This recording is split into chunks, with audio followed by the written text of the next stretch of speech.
There is no chance in the divine mind. There is only law, and the law is exact, perfect, unfailing. When a man says he wants to win the lottery, what he truly desires is proof that the universe can deliver beyond his comprehension, beyond his effort, and beyond the limits of logic. And indeed it can. But first, the man must become a match for the miracle. To win the lottery, you must first win in consciousness. You cannot reach your hand into a treasure chest that your own mind has locked. It is not the numbers you must guess, it is the frequency you must become. You do not chase wealth, you radiate the vibration of abundance and it chases you. Many people treat the lottery as a game of luck. But luck is only a name for the law that hasn't been understood. The only ticket that truly counts is the one you buy with unwavering faith, deep command, and perfect alignment. You speak it into being. You say, I have already won. You live as one who has received. You do not beg or plead. You do not hope. You know. The first key is spoken word. Words are wands. Declare, the money that is mine by divine right comes to me under grace in a perfect way. You repeat it until the words are no longer sounds. They are substance. They form your world. You do not doubt. You do not waver. The law does not hear confusion. It responds to clarity. The second key is imagination. What the mind can hold, the hand can gather. Sit daily and see the win, not from the outside, but from the inside. Feel the ticket in your hand. Hear the announcement. See your name.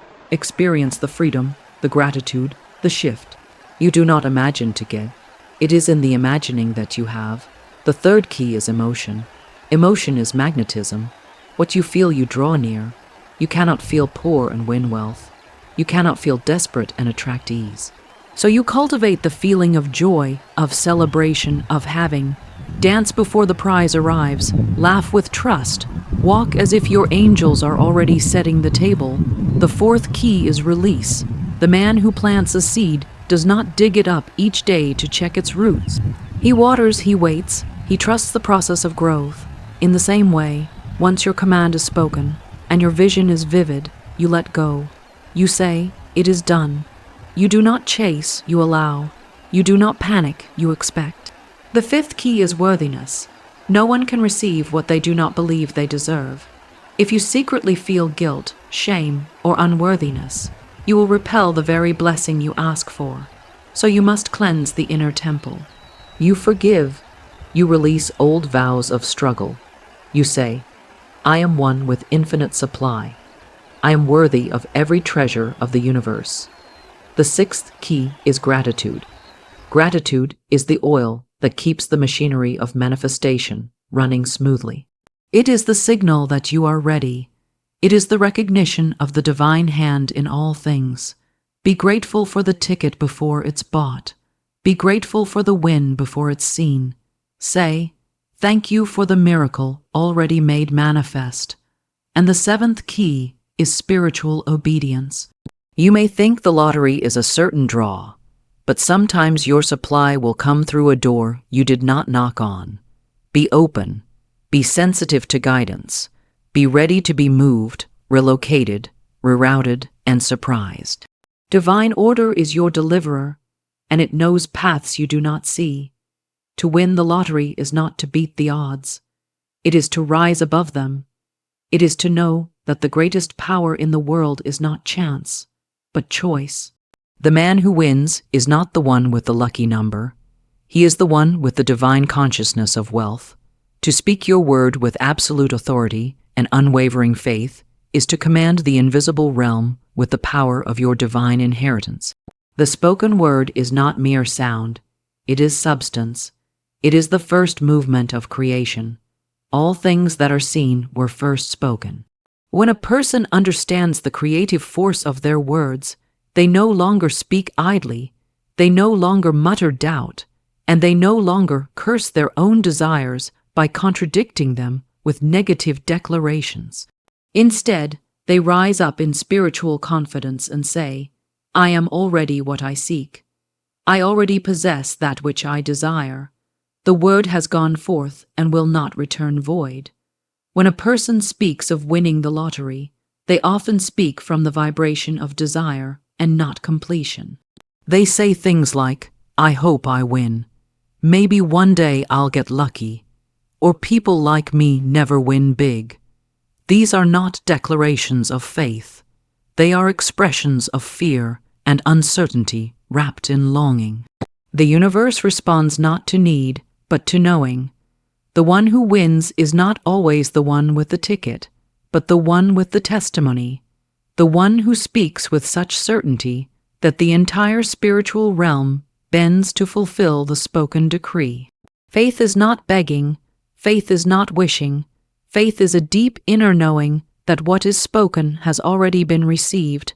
When the word is spoken from this dimension of certainty, the vibration of it goes forth and arranges the field of possibility to manifest in form. The numbers, the ticket, the timing, all of it bows to the voice of divine command. But the command must be clean, without contradiction, without fear, without hesitation. It must be pure. Every day, the average person speaks against their own miracles. They say they want abundance, but then speak of shortage. They say they desire a win, but then laugh bitterly about never being lucky. The law hears all words. It does not sort between what you meant and what you said. It only delivers what is affirmed. When the conscious and subconscious are in agreement, the law moves swiftly. When there is confusion, delay follows. So your word must be consistent, intentional, and spoken as law.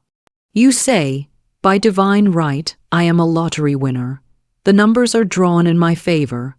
The money that is mine by spiritual appointment flows to me now under grace in perfect ways."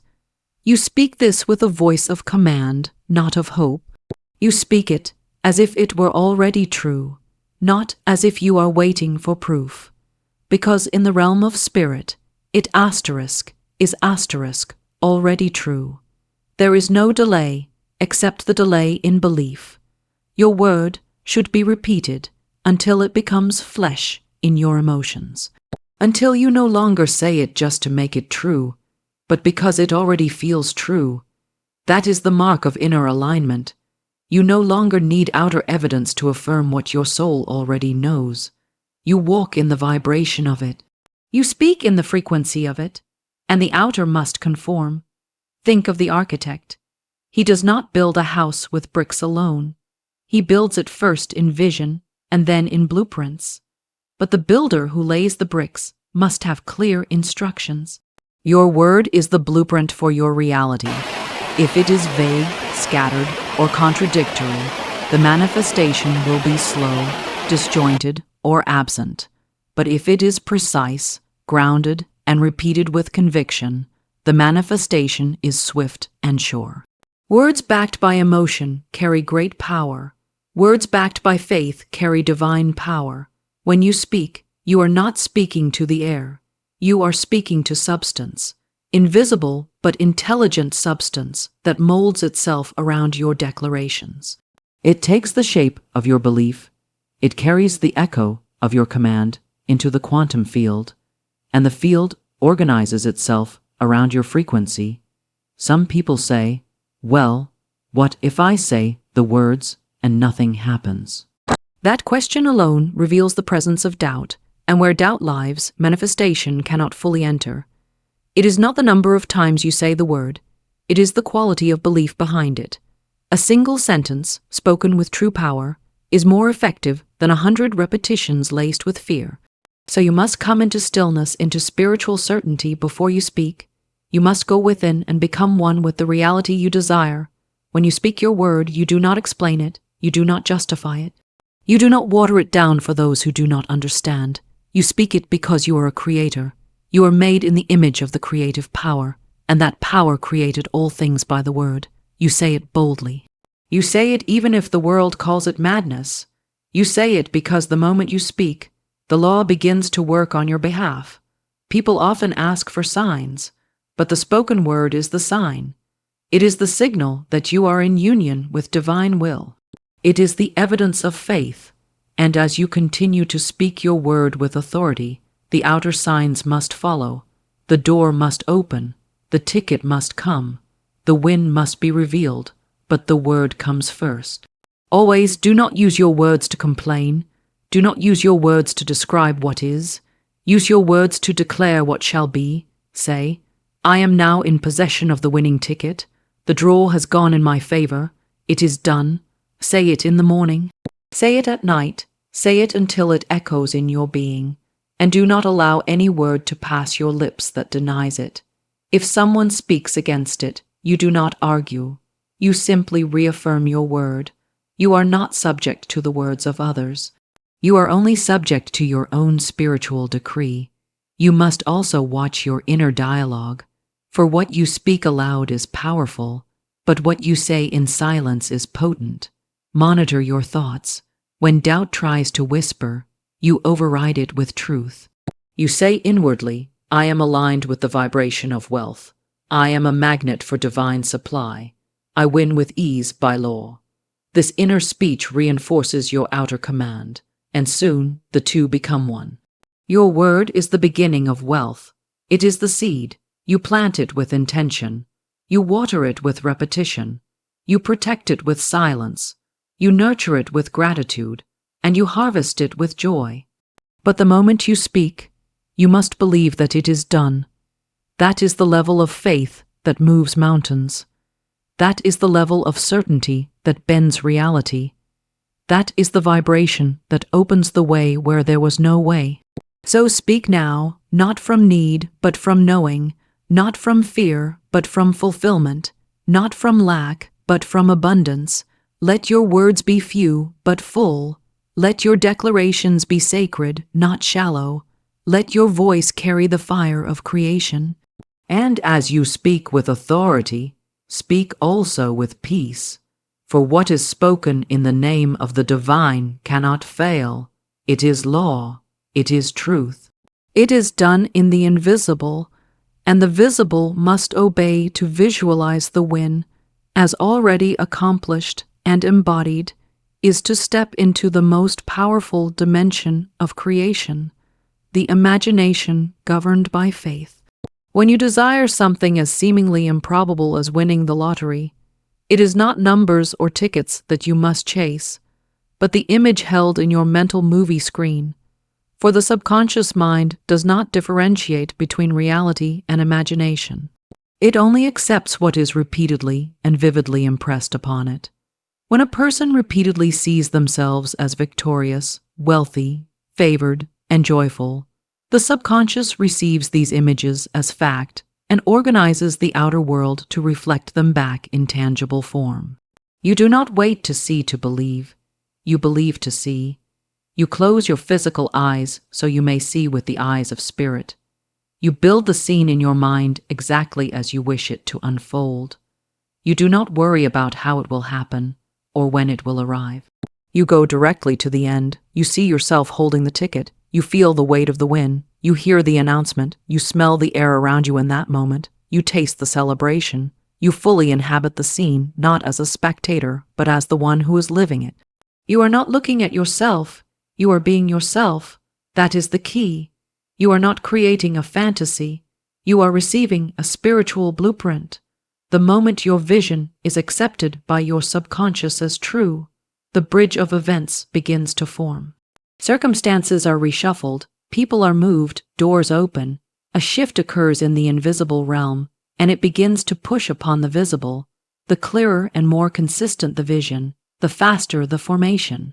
But if the vision changes constantly, if one day you see yourself winning and the next day you imagine failure, you send mixed signals to the creative force and delay the outcome. Consistency is the mother of manifestation. Repetition builds belief. Each time you imagine the win, you strengthen the spiritual pattern.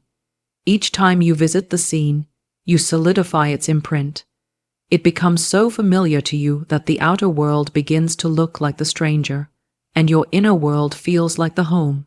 That is the moment when miracles begin to unfold. The subconscious accepts only that which is repeated with emotion. So you do not merely see the image, you feel it, you enter the joy of it, you smile in the vision, you celebrate in the spirit, You walk in the knowing that it is already yours. You may sit in silence, close your eyes, and begin to construct the scene. Picture the ticket in your hand. Let your fingers curl around it. Feel the texture of the paper. See your name printed, the date, the numbers, all aligned perfectly. Hear the sound of a phone call announcing the win. Hear the words, "You've won." Watch your own reaction. Let the tears well up. Let the laugh escape. Let the gratitude swell. Look around you. Who is with you? Where are you? What are you doing next? Move around in the vision. Make it three-dimensional. Make it so alive that your body begins to respond. That is when the energy field shifts. The imagination is the workshop of the infinite. What you build there, you will walk in here. What you accept there, you will attract here. And this vision must not be random or shallow. It must be filled with richness, conviction, detail, and emotion. If you allow doubt to enter the vision, it becomes weak. If you second, guess, or wonder how it will happen, you collapse the creative power. Your role is not to figure out the process, but to maintain the picture. The picture is the prayer. The picture is the prophecy. The picture is the power. Many people claim to visualize, but they are merely wishing. Wishing is not visualization. Wishing says, "I hope this happens." Visualization says, "It has already happened." The tone, the energy, the conviction, they are entirely different. One is full of yearning, the other is full of knowing.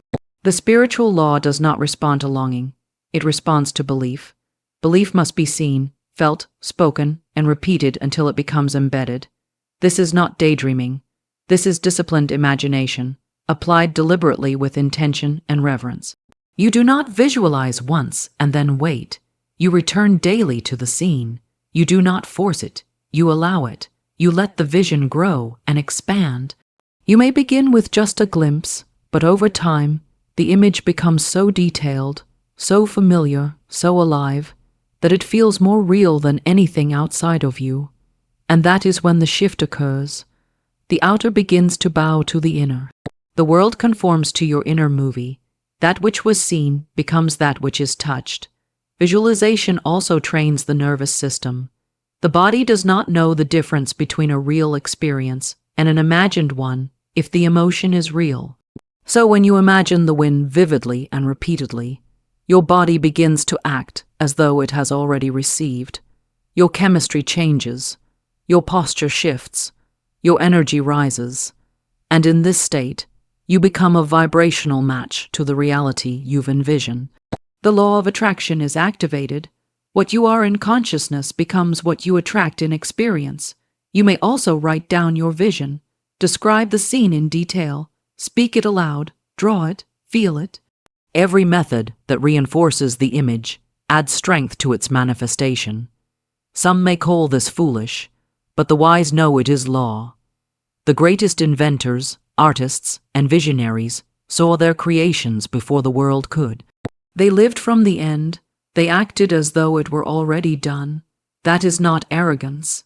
It is alignment. Doubt is the only enemy.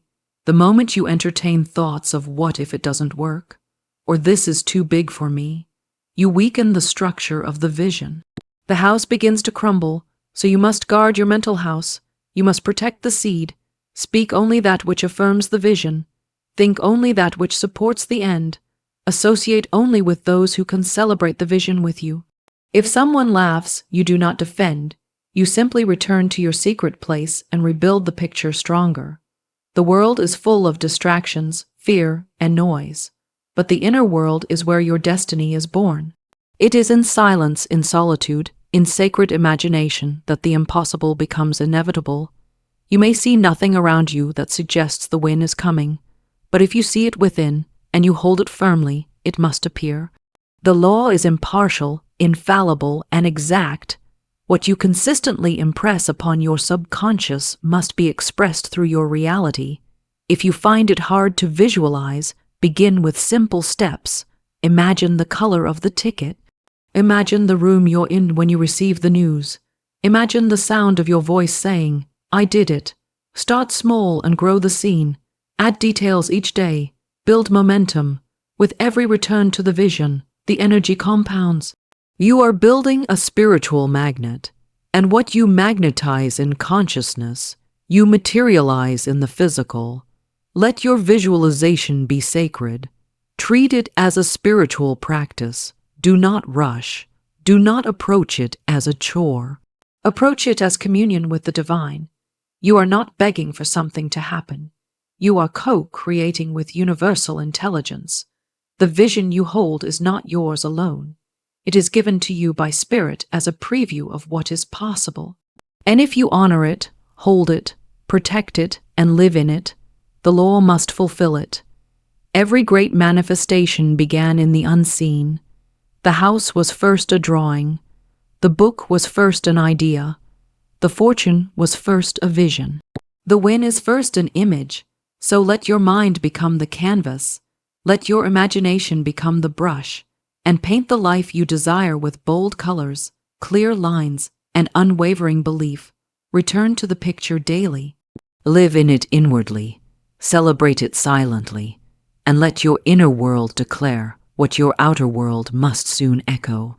For the vision is the blueprint, and the blueprint never lies when held in unwavering faith to align your emotions with abundance, not lack or desperation, is to unlock the secret code of manifestation that goes beyond words and thoughts and reaches into the deepest magnetic core of your being.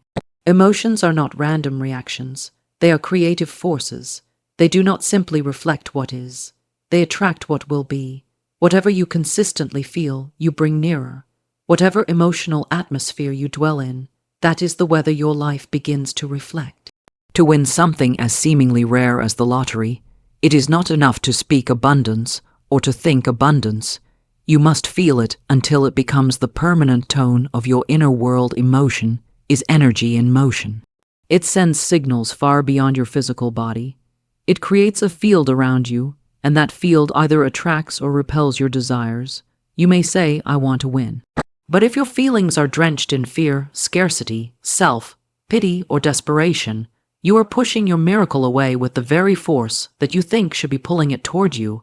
It is not the words alone that the universe hears. It is the vibration beneath the words. And that vibration is shaped by emotion. Abundance has a feeling. It feels like ease. It feels like joy. It feels like lightness, freedom, safety, peace, celebration. Lack also has a feeling. It feels like tightness, panic, urgency, resentment, shame, anxiety, and despair. If you are in the emotional state of lack while trying to manifest wealth, you are out of alignment.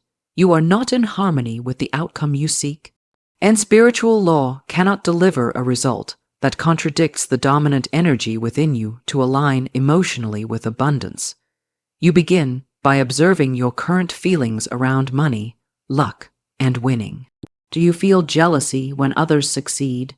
Do you feel fear when thinking about your financial future? Do you feel bitter or resentful about past losses? All of these are signals that your inner emotional tone is set to scarcity, and you cannot tune into a frequency of wealth if your dial is fixed on fear. So you must become intentional about your feelings. Begin by cultivating the feeling of wealth, even if your outer world has not changed. You close your eyes and enter into the feeling of the win. What does it feel like to have already received? What does it feel like to be completely supported, fully funded, divinely provided for? What does it feel like to wake up knowing that money is no longer an issue, that your needs are not only met but exceeded? Let your body soften into that feeling. Let your breath lengthen. Let your heart open. Even for just a few moments, allow yourself to emotionally dwell in that state. The more you practice this emotional state, the more natural it becomes. Your body begins to memorize it. Your nervous system begins to recognize it as home. And soon you begin to feel that way not just in meditation, but throughout your day. You begin to walk differently. You begin to speak with ease. You smile without reason. You carry a vibration of lightness, and the world around you shifts in response. Gratitude is one of the quickest emotional states to elevate you into alignment with abundance. It is impossible to feel gratitude and lack at the same time. Gratitude says, I already have. Gratitude dissolves resistance. It opens the channel for more. So you practice gratitude not only for what is seen, but for what is unseen. You give thanks for the win before the win arrives.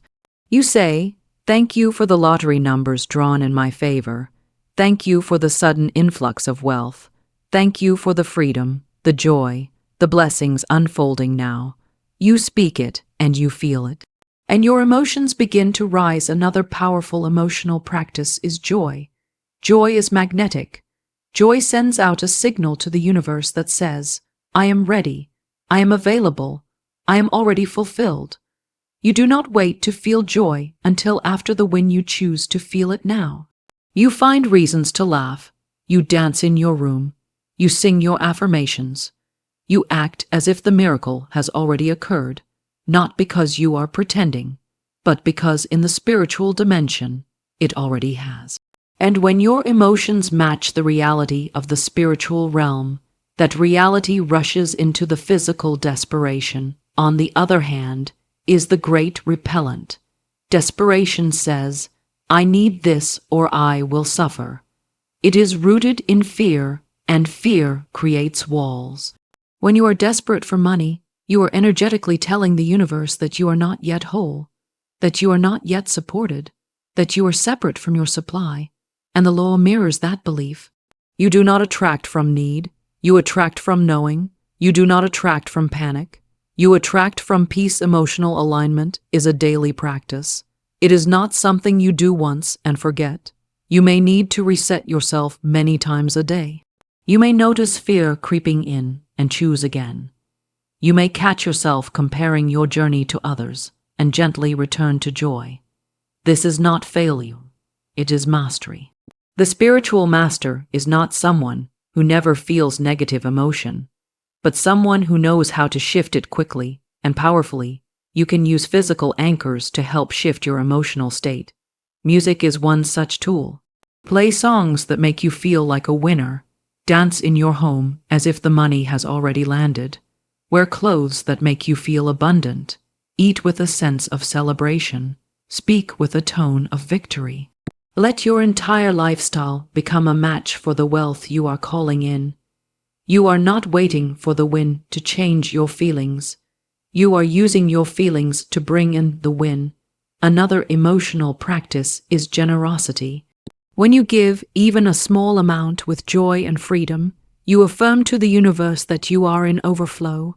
You affirm that there is more than enough. Generosity dissolves fear. It opens the channels. It says, I trust in the endless nature of supply. And that trust is reflected back with more supply, not because you are paying for a miracle, but because you are aligning emotionally with the energy of abundance. It is also essential to detach emotionally from the outcome. This does not mean you stop wanting it. It means you no longer need it to feel good. You feel good now. You feel free now. You feel abundant now. You say, whether it comes today, tomorrow, or in another form, I am whole now. I am blessed now. This detachment creates space. It removes resistance. It allows the miracle to enter without pushing it away through anxious longing. Sometimes people say, I'll believe it when I see it. But in truth, you will see it when you feel it. Feeling is the evidence of belief. Feeling is the confirmation of faith. Feeling is the fuel that brings the vision into form. So you become a master of your emotions. You do not let the news, or your bank account, or others' opinions dictate how you feel. You decide, you choose, you practice, and over time, your emotions become steady, rich, high, and magnetic. You are not waiting for a win. You are becoming the emotional match for the win. You are training your energy field to vibrate with wealth. You are preparing the vessel, and when the vessel is ready, the supply arrives. When the heart is open, the blessing comes in. When the emotions rise to meet the miracle has no choice but to appear. You begin each morning with intention. You say, today, I align with the feeling of abundance. I choose peace. I choose joy. I choose gratitude. You pause during the day to check your state. You ask, am I feeling rich in spirit? Am I in the tone of wealth? And if not, you breathe, you shift, you speak your affirmations, you return to the vision, you reset your inner world. You go to sleep in the vibration of wealth, saying, all that is mine is already finding me. When your emotions are steady and high, you need not chase, force, or struggle. Things begin to flow. Synchronicities appear. Guidance comes. You are placed in the right moment, in the right line, with the right numbers, not by chance, but by emotional alignment. Your feelings were the magnet, and what they called in is now visible. You did not manipulate reality. You mastered your vibration. You lived as if you already won, and so the world responded accordingly. To release attachment and trust the divine timing is to remove the barrier that often stands between the desire and its arrival. So many individuals speak the right words, see the right images, feel the right emotions, and yet the manifestation does not appear. Why? Because they are still holding on too tightly, clenching the desire with fear rather than resting in trust. They are trying to control the how, the when, and the path it must come through. They are watching the clock, checking the bank account, doubting the delay, and feeding the vibration of impatience. But spiritual law does not move by human anxiety. It moves by divine order. And divine order operates with perfect precision, not according to human deadlines, but in alignment with the unfolding of the highest good. When one releases attachment, they are not giving up the desire. They are elevating it. They are saying, this is already done in spirit, and I no longer need to force it into visibility.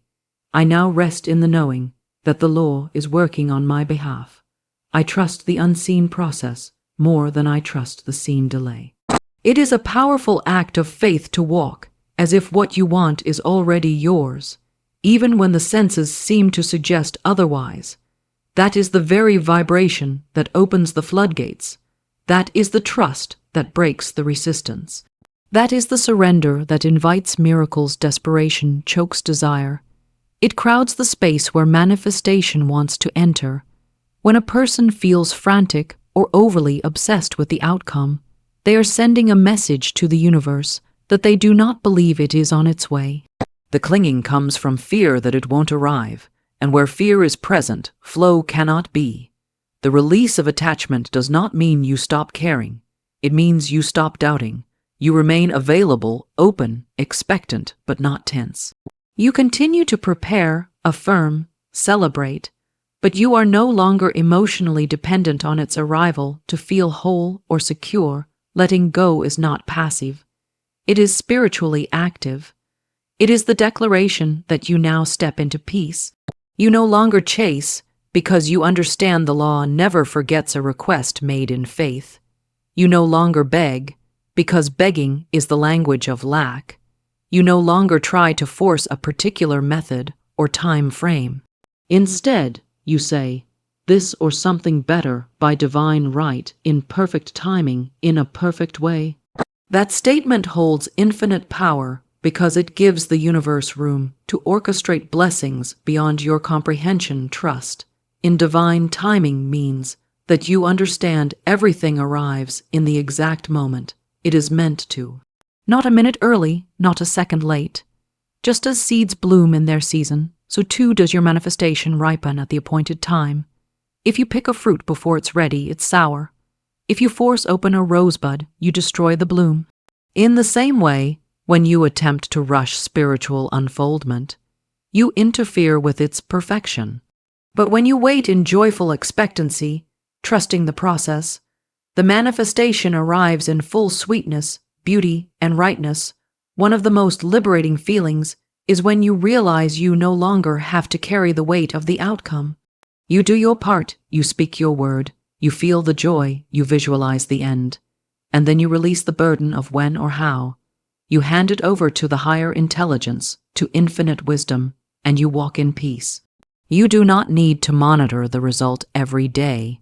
You do not need to prove anything to anyone. You rest in the spiritual truth that what is yours cannot be withheld. What is done in the invisible will be seen in the visible, and your job is to stay in alignment, Not in obsession, detachment creates spiritual space. It opens the channel. It makes you receptive. When you let go of the need to control, you make room for miracles. When you stop rehearsing the worst-case scenario in your mind, you invite the best-case outcome.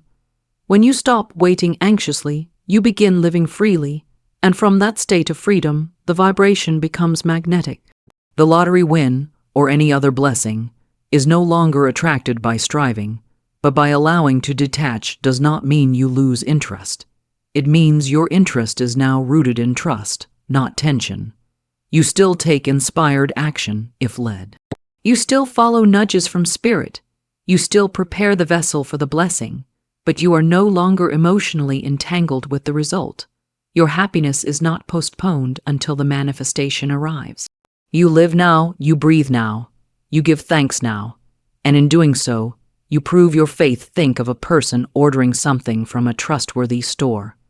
They place the order, receive confirmation, and go about their day. They do not keep calling the company every hour. They do not panic if it hasn't arrived by noon.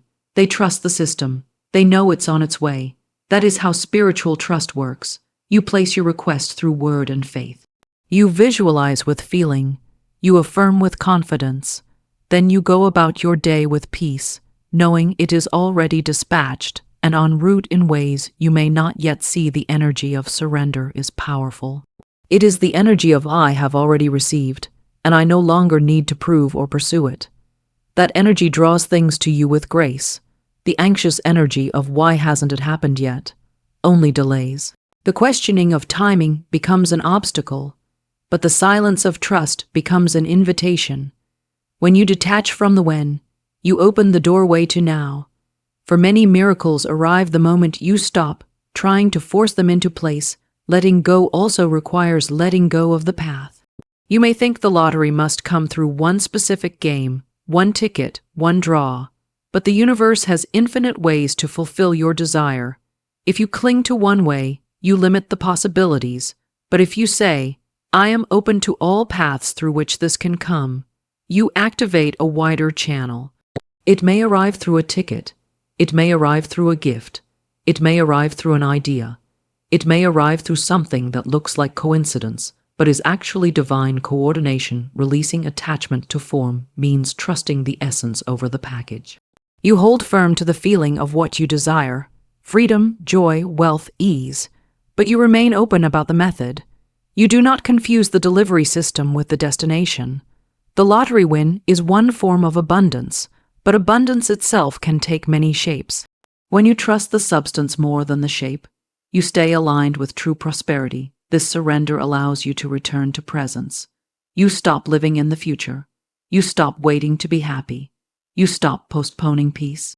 You live the life now that you thought the win would give you. You find small ways to feel rich today. You enjoy the blessings already around you. You give thanks for the wealth that exists within and around you, knowing that gratitude now creates increase later. You are not waiting. You are becoming. Releasing attachment also releases fear. Much of the clinging is fear-based, fear that it won't happen, fear that you don't deserve it, fear that time is running out. But fear is not truth. Fear is a misinterpretation of power. When you trust that all things are unfolding for your good, you dismantle fear. You replace it with faith, and faith is the soil in which all miracles grow. There is peace in knowing you are not alone in your manifestation. You are partnered with the infinite. You are not carrying this dream alone. You are not figuring it out alone. You are guided, supported, seen, and known. When you remember that, you can release the tight grip. You can soften your hands and open your heart. You can let go without giving up. You can surrender without shrinking. You can detach while still desiring. Trust is a sacred strength. It is not passive. It is powerful. It is not careless, it is courageous. It says, I walk by faith, not by sight. I walk in the knowing that what I have asked is already finding me. I am not waiting. I am aligning. I am not panicking. I am preparing. I am not desperate. I am devoted. And with that devotion comes ease. And with that ease comes receptivity. And with that receptivity comes the arrival of what was already yours. The lottery win is never just about numbers. It is about energy. And when your energy is relaxed, trusting, and open, the universe moves swiftly. What seemed delayed now flows.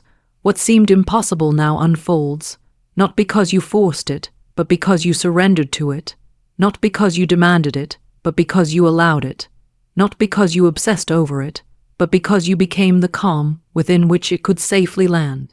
That is the power of releasing attachment and trusting divine timing to cleanse inner beliefs, to feel fully worthy of great wealth, is to remove the hidden roots that choke the tree of manifestation before it can bear fruit. Most people who desire abundance believe they want it wholeheartedly, but deep within, they carry silent agreements with struggle, invisible contracts with lack, and buried beliefs that contradict their spoken desires. These inner programs, often inherited from family, culture, or past experience, act like silent saboteurs. They operate in the shadows, planting doubt, guilt, shame, and fear in the subconscious soil. No matter how hard a person works, no matter how many affirmations they say, if the root belief says, "I am not worthy," the harvest will always reflect that limitation. True manifestation begins within. The law does not respond to words alone, but to the energy behind them. If a person speaks of wealth while secretly feeling undeserving, the law mirrors the deeper feeling. The universe is not judging, it is reflecting. If the internal pattern says, "I must work hard for every dollar," then winning the lottery seems impossible, for it contradicts the belief. If the inner voice says, "People like me don't get rich," then no outer effort can fully override that subconscious command. So to manifest wealth easily, joyfully, and abundantly, the inner temple must be cleansed. This cleansing is not done through force or shame. It is done through awareness and transformation. The first step is to become aware of the beliefs you carry. Listen to your inner dialogue. Notice your emotional reactions to wealth. When someone else receives a windfall, do you feel joy or jealousy? When you imagine winning the lottery, do you feel excitement or disbelief? These emotional responses reveal your hidden scripts. You cannot change what you are unwilling to face, and once you bring a belief to light, it begins to lose its power. The next step is to question the belief. Ask, "Is this true? Who told me this? Where did I learn this?" Often, these beliefs were inherited before we could even think for ourselves. Perhaps you grew up hearing phrases like, "Money doesn't grow on trees," "Rich people are greedy," "We can't afford that," or "That's not for people like us." These words, repeated by trusted figures, formed neural pathways in the brain and spiritual grooves in the soul. But what was programmed can be reprogrammed. What was accepted can be released. The process of cleansing involves replacing old beliefs with new, life-giving truths. You begin to speak new words. "I am worthy of wealth. I am open to miracles. It is safe for me to be rich. I am one with unlimited supply." These are not just sentences, they are spiritual antidotes. You repeat them daily, not because you're trying to convince the universe, but because you're retraining your own inner world. The subconscious mind learns through repetition, and the more you affirm your worthiness, the more you feel it. And as you feel it, you become it. Another part of cleansing involves forgiveness. Many people unconsciously block their own abundance because they are holding on to guilt. Guilt over past choices, guilt over receiving more than others, guilt over feeling unworthy of ease. But guilt is a heavy chain, and abundance cannot land where chains are still clamped. You must forgive yourself. You must release the past. You must say, "I now let go of all beliefs that say I must suffer to be spiritual. I forgive myself for every misstep. I choose love over punishment. I choose freedom over fear." Forgiveness unblocks the flow. You may also need to forgive others. Parents who struggled, teachers who shamed, systems that restricted. Not because they were right, but because holding onto their limitations keeps you in bondage. You say, "I bless and release the beliefs I inherited. I choose a new legacy. I step into a new truth. This does not dishonor your past. It honors your future. It says that your destiny is not defined by your history. It declares that abundance is your birthright, not your burden. Worthiness is not something you earn. It is something you accept. You do not have to justify it. You do not have to prove it. You do not have to wait for others to approve of it. You declare it, you own it, you embody it, and as you do, your energy shifts. You no longer feel like a beggar. You feel like a child of the infinite, entitled to the treasures of the universe, not because you are better than others, but because you are a reflection of the divine.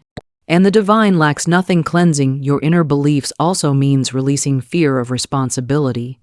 Some people block wealth because they fear what it will require of them.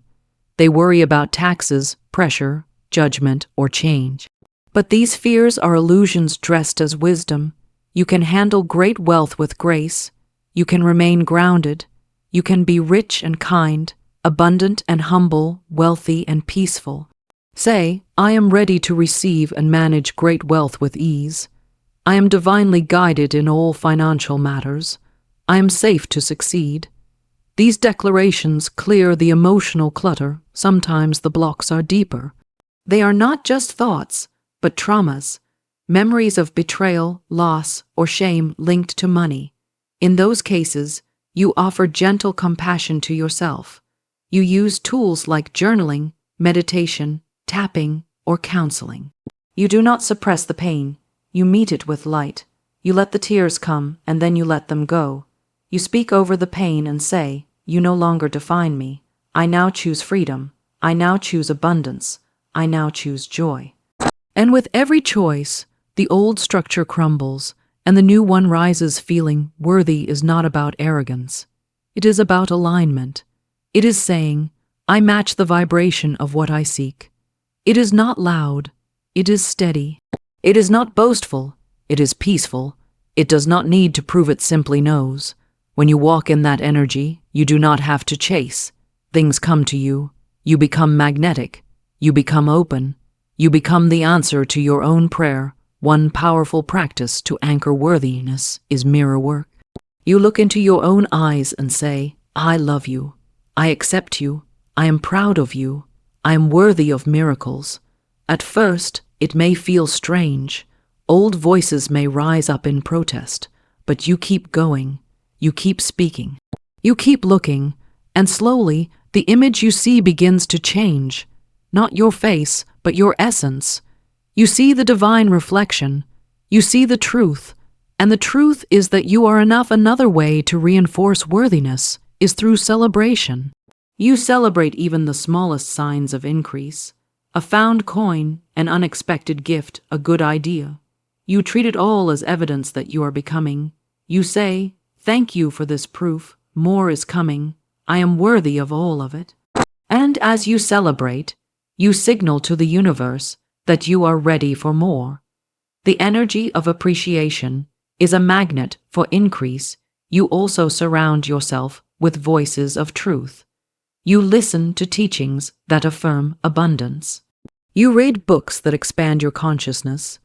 You avoid conversations rooted in lack. You protect your mental garden from weeds. You say, I am now cultivating a rich inner world, and I only allow thoughts that nourish it. This is not avoidance, it is stewardship. You are stewarding your mind like sacred soil, and from that soil, the seeds of wealth will grow. Worthiness is the soil, and belief is the water.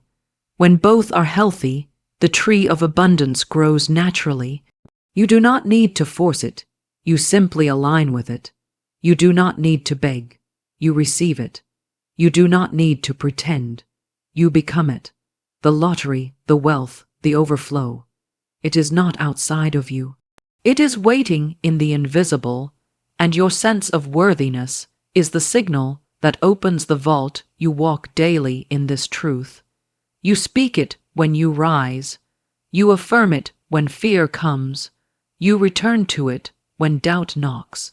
You live as one who is already wealthy, not just in material, but in mind and spirit. You bless yourself with words. You bathe yourself in love. You stop apologizing for wanting more. You stop hiding behind false humility. You show up boldly, gently, truthfully, and say, I am ready, I am worthy, I am whole, and as you say it and feel it and live it, the world begins to match it.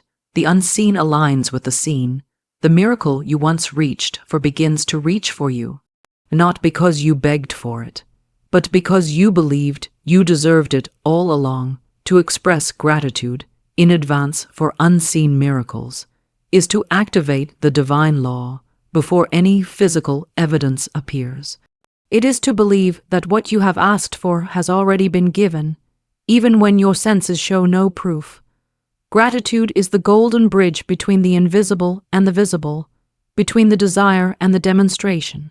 It is the evidence of your faith, the vibration that signals complete trust. When you give thanks before receiving, you declare to the universe that you know your good is already on the way, and because you know it, you no longer resist it. Most people wait to be grateful until after they receive something. They treat gratitude as a reaction instead of a creation. But in truth, gratitude is not just a result, it is a cause. When you begin to thank the universe for the things not yet seen, you create the opening for them to appear. You are no longer operating from lack. You are aligned with supply. You are no longer waiting to believe. You are believing, and therefore no longer waiting. Gratitude is the language of the soul that knows it is already blessed. Every time you express gratitude in advance, you harmonize yourself with the outcome you desire. You align your thoughts, emotions, and energy with abundance, not absence. You begin to think from the reality of your answered prayer, not about it. This shift is subtle but powerful. You no longer pray as a beggar. You declare as a creator. You no longer worry about the how. You rest in the now. You say, thank you that it is already done. Thank you for this divine manifestation. Thank you for the perfect outcome. And you say it with joy, not desperation. To live in advance gratitude is to live in the vibration of certainty. And certainty is what calls the miracle forward. When you are certain, you no longer question. You no longer look to see if it's working. You know it is. You walk with an invisible knowing. You smile when there's no reason to. You relax even when others are tense. You bless your day before it begins. You bless the outcome before it arrives. You wake up with thank you on your lips and go to bed whispering thank you in your heart. This is the atmosphere in which miracles are born. Gratitude in advance is spiritual proof that you are already a vibrational match to the thing you seek. The moment you give thanks for winning, you are no longer hoping to win. You are living as if you already have. You take the mental position of the winner. You adopt the emotional energy of victory. You speak and act as someone who knows the outcome is settled. That inner alignment is the magnet. That is what draws the miracle from the unseen into the seen. That is what parts the sea, opens the door, releases the funds, delivers the call, chooses the numbers, orchestrates the win. If you want to win the lottery, begin by giving thanks for already having won. Not just once, not just when you feel good, but constantly, consistently with feeling. You say, thank you for this miraculous financial breakthrough. Thank you for divine wealth pouring into my life. Thank you for the winning ticket already placed in my hands by divine guidance. You say it while you walk. You say it while you wait in line. You say it when doubt creeps in. You say it especially when nothing has changed, because that is when it matters most. Gratitude in the middle of delay is the greatest faith. When you look around and see no sign of your desire, yet still say thank you, you release the grip of fear. You refuse to let appearances dictate your truth. You live above the facts. You anchor yourself in the law. You say, I thank you now, not because I see it, but because I believe it. This kind of gratitude breaks chains, dissolves delays, and collapses timelines. It speeds up manifestation because it removes resistance, and resistance is often what blocks the flow. When you doubt, you resist. When you complain, you resist. When you check and worry and fear and second guess, you resist. But when you praise, you open. When you give thanks, you surrender. When you speak as if it's already done, you let it come. You become the receiver, not the controller. You stop asking over and over again, and you begin celebrating in advance. That's when the energy shifts. That's when the results appear. Make gratitude your spiritual atmosphere. Not just a ritual, but a rhythm. Let it flood your thoughts, shape your speech, and color your mood. When you wake up, thank the invisible. When you eat, thank the unseen. When you walk, thank the silent forces working in your favor.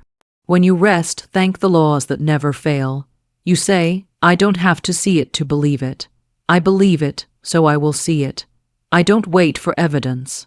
I become the evidence. You are no longer waiting for permission to be grateful. You are living as if the promise is fulfilled, and it is. Every word of gratitude you speak carves a path through the invisible. Every thank you is a spiritual seed planted in the field of the unseen. It does not vanish, it multiplies. It does not echo, it returns. And when it returns, it does not come back as a whisper, it arrives as thunder, a downpour of blessings, a wave of favor, a divine appointment you couldn't have planned, the win that was always yours, now made visible. Some may say, but how can I be grateful for something I don't have? And the answer is, you do have it, in the spiritual realm. In the field of possibility, it already exists. In divine mind, it is already finished. Gratitude brings it from idea to experience. It pulls it down from potential into presence. It unlocks what was already stored up for you. You don't create your blessings, you receive them. And gratitude is the doorway. Others may ask, won't I be disappointed if I give thanks and nothing happens? But that question comes from fear, not faith. That is the voice of the old pattern, the old belief, the old self. You are not that self anymore.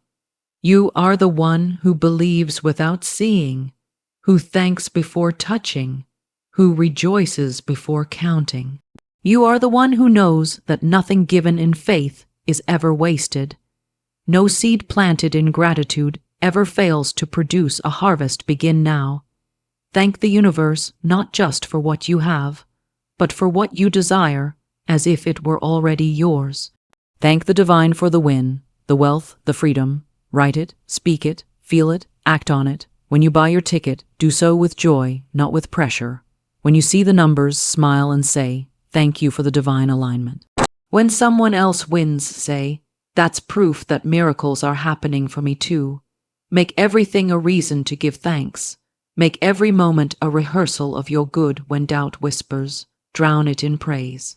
When fear rises, sing a song of thanksgiving. When others speak of impossibility, let your heart reply with certainty. You are not living from logic. You are living from law. You are not creating with effort. You are receiving with energy. Gratitude is your vibration. Gratitude is your identity. Gratitude is your declaration of victory in the face of delay. It is your way of saying, I know who I am, and I know what is mine. You can even create a gratitude altar, a space where you place symbols of your desire and offer thanks daily. Pictures, affirmations, candles, tickets, all become part of your spiritual practice. Every time you walk by, you pause and say, thank you for the million I have received. Thank you for the ease of its arrival. Thank you for the joy of its use. That altar becomes a frequency, a beacon, a spiritual agreement with your future. You can also keep a gratitude journal, not of what you have, but of what is coming. Write every day as if you already won. Describe the feeling, the freedom, the joy. Thank the universe in detail. Say, thank you for the beautiful home I paid for in full. Thank you for the financial peace I now live in. Thank you for the donations I made that changed lives. As you write, you train your mind to live in the vibration of already done. And as you live there, your reality begins to bend toward your vision. Gratitude in advance is not wishful thinking. It is spiritual authority. It is the voice of the soul that remembers its divine inheritance. It is the shout of the victorious before the battle begins. It is the laughter of the blessed before the blessing appears. It is the calm of the spirit that knows the universe never forgets, never delays, never fails. Your thank you is not a plea, it is a prophecy, it is not a question, it is a decree, it is not just a feeling, it is a frequency, and that frequency always finds its match. What you thank in faith, you will touch in form.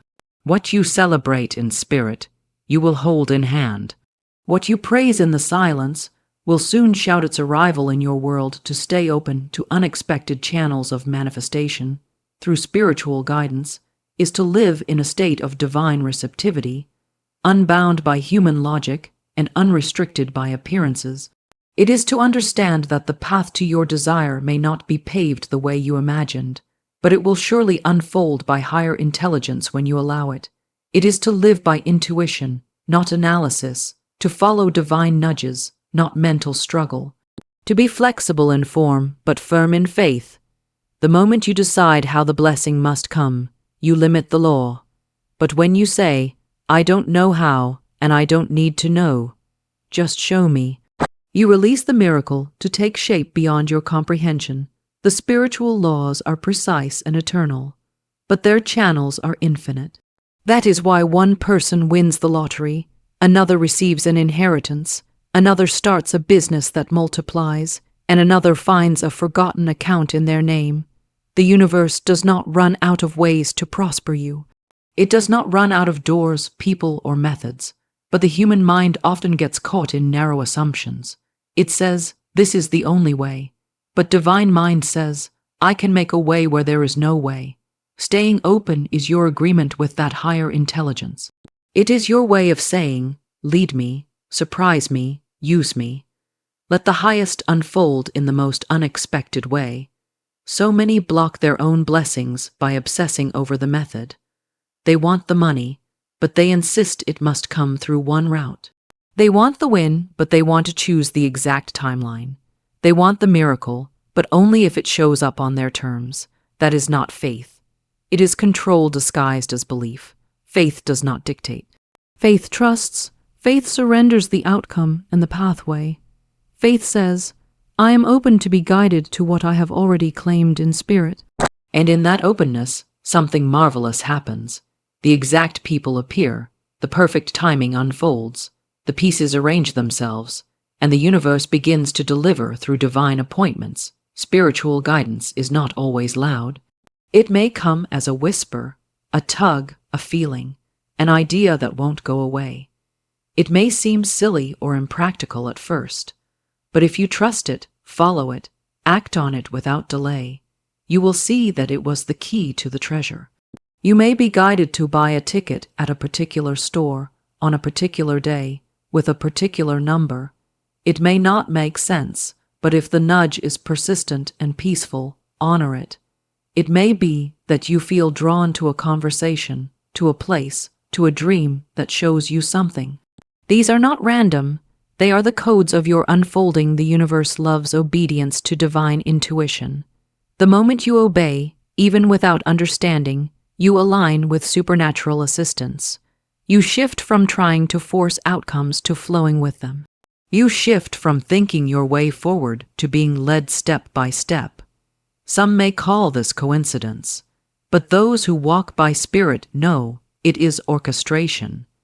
It is the movement of higher forces arranging your victory. It is divine order in action. To stay open means to release the pressure of needing to know. The need to know is rooted in fear. It wants control because it secretly doubts the promise. But the soul that trusts doesn't ask for blueprints. It asks for guidance. It doesn't need guarantees. It walks with confidence. It doesn't analyze signs to death. It follows them with joy. It says, even if I don't understand it now, I trust that I am being led exactly where I need to be. That is the posture that invites acceleration. That is the energy that dissolves delays. That is the mindset that becomes magnetic to miracles. Your win can come through any number of pathways, and the moment you declare yourself open to all of them, you activate them all. The more open you are, the more channels can be used. But if you only believe it can come through one method, you block the 99 others the universe already prepared. Divine guidance doesn't need logic. It needs listening. And listening is not passive. It is receptive. It is the sacred art of noticing, of paying attention to the inner pull, the strange coincidence, the urge to go left when logic says go right. Staying open is a daily choice. It is choosing to live in possibility rather than limitation. This openness is not chaotic. It is deeply ordered, but from a higher realm. To the limited mind, it looks like spontaneity or risk. But to the spiritually attuned, it feels like alignment. You are not randomly acting. You are divinely responding. You are not gambling. You are obeying. And the one who obeys divine nudges always arrives at divine destinations. What looks like a detour may be the shortcut. What looks like a delay may be protection. What feels like a change of plan may be the exact plan you always needed. You may feel the urge to change your routine one day, and on that new path, something extraordinary awaits. You may be guided to talk to someone you usually wouldn't, and in that conversation lies your next direction. You may have a dream that points to a number, a color, a place. Don't brush it off. Write it down. Ask for confirmation if needed. The universe speaks in many languages: dreams, impressions, nature, numbers, symbols, music, conversations, intuition. When you tune in, you begin to see that nothing is random. Everything is guidance. To cultivate this openness, start each day by affirming, I am divinely guided in all I do. I trust the way that is being made for me. I listen, I follow, I receive. Then throughout the day, check in with yourself. Notice what you feel drawn to. Pay attention to sudden clarity or inspiration. If something keeps recurring, a name, a number, a thought, ask, is this a sign? Is this my next step? Then move gently in that direction. Don't wait for perfect certainty. Faith rarely gives full instructions. It gives light for the next step. And when you take it, the next will be revealed. Release the idea that you must figure it all out. You are not the orchestrator. You are the receiver. Your job is not to plot the entire course. Your job is to stay tuned in, to listen, to act when led, and to rest in the knowing that all things are working together. If you feel guided to change your usual habits, do it. If you feel peace about an unplanned action, follow it. If something unusual happens, bless it. Stay curious, stay light, stay responsive. That is how you stay open. That is how you let the miracle find its way to you. There are those who have missed their miracle simply because they dismissed the method. They said, "This can't be it," and walked away. But the wise know that divine blessings often wear ordinary disguises. The $1,000,000 idea might come in a casual conversation. The winning numbers might appear in a dream or a flash of insight. The door may be hidden in what looks like rejection. The key may be disguised as a delay. Stay open, not just in thought, but in action. Say, yes, I am ready. Yes, I will follow. Yes, I believe the best way is unfolding now, even if I cannot yet see it. Your openness becomes your signal to the universe. It says, use whatever way is best. I'm not attached to one outcome, I'm aligned with the result. That's when flow begins. That's when miracles take the shortest route. That's when your blessing knocks on your door in a form you never expected but deeply recognize. You don't need to stress about which ticket, which day, which store. You simply listen. You tune in. You act on divine nudges. That is more powerful than any system, more certain than any strategy. Every great manifestation has an element of the unknown. The rational mind wants to map it all out, but the spiritual self knows that mystery is part of the magic. If you already knew everything, you'd be operating from the past. But you are not here to repeat old patterns. You are here to co-create new miracles. That's why spiritual guidance leads you beyond your habits, beyond your plans, into higher timing, and perfect placement. The answer to your desire already exists, but your job is to be where it can meet you. And you do that by following the prompts, however strange they may seem. When you feel tempted to doubt because you don't see the outcome yet, return to your openness. Say, I may not see the full picture, but I trust the painter. When you feel impatient, say, let the perfect way unfold. I am ready and willing to follow. When you feel afraid, say, I walk by inner light, not by outer sight. Then take a step, make the call, buy the ticket. Follow the nudge, trust the path. You will be led, not by chance but by certainty, not by force but by flow, not by guessing, but by grace. Living open to divine channels means you could receive your win from the most unlikely source. A forgotten blessing could return, a divine reversal could occur, a stranger could become the messenger, an angel could whisper a number in your dream. All things are possible when you are not trying to be the source, but simply receiving from the source. You don't need to chase, you need to align. You don't need to hustle, you need to hear. You don't need to figure it out, you need to follow. And when you do, the exact channel will appear, and through it, the abundance that was always yours will flow with ease, with joy, and with divine precision.